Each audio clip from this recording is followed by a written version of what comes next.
স্বামী যখনই তাকে সহবাসের জন্য ডাকবে তখনই রাজি হতে হবে, যদি সে ফরজ রোজা না রেখে থাকে, রমজান না হয়ে থাকে এবং একান্ত হায়েজা আর নেফাস না হয়ে থাকে।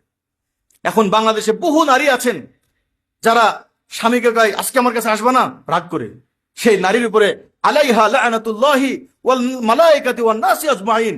এই কোন নারী যদি স্বামীকে বলে আজকে আমার মুড নাই, আজকে আমার কাছে আসতে পারবা না, এর অনেক সময় বিধর্মীরা তো নারী ধর্ষণ কেস বানাইছে, যে কোনো নারী যদি না চায় আর ছেলেরা যদি তার কাছে অনিচ্ছায় যায় আর এই বউ যায় যদি কোর্টে বলে যে আমি চাইনি কিন্তু আমার স্বামী জোর করে আসছে, এই স্বামীর জন্য ধর্ষণ মামলা হবে।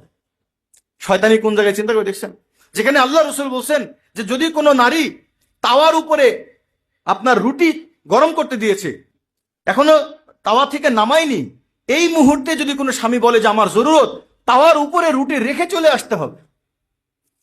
আমার মুড নাই, আজকে খবরদার আমার কাছে আসবেন না, আমি আপনার কাছে আমার চাই না। স্ত্রী থাকা অবস্থায় এই কথা বলা হারাম। যদি হুজুর আমার তো সবসময় মুড থাকে না, তা আপনার মুড থাকে না, সাথে আরো 3টা সতীন নিয়ে আসেন, আপনি কবেন আজকে আমার মুড নাই, আপনি একটু মেজো আপার কাছে যান। আমার আজকে শরীর খারাপ, আপনি বড় আপার কাছে যান। তাহলে তার আপনি নাফরমানি করা লাগতেছে না। এখন এই ছেলেরা কি করে, নারীরা এই নাফরমানি করে, ছেলে তখন রাগ বাগ করে থুয়ে যে আরেক ঘরে যায় পুরাতন বান্ধবীর সাথে চ্যাটিং করতেছে, আর না হলে ওখানে যে ইমোসেক্স করতেছে, আর না হলে ওখান থেকে ডাইরেক্ট পতিতলায় চলে গেছে। কেন? স্ত্রী তো দেয় না, স্ত্রী তো তার কাছে আসে না। এই জন্য এটা হক যে স্ত্রীকে যখন ডাকবে, যদি সে হায়েজ আর নিফাস না হয়। এখন অনেকে হুজুর এটা অত্যাচার হচ্ছে। ভাই অত্যাচার না তো, এখানে কিসের অত্যাচার?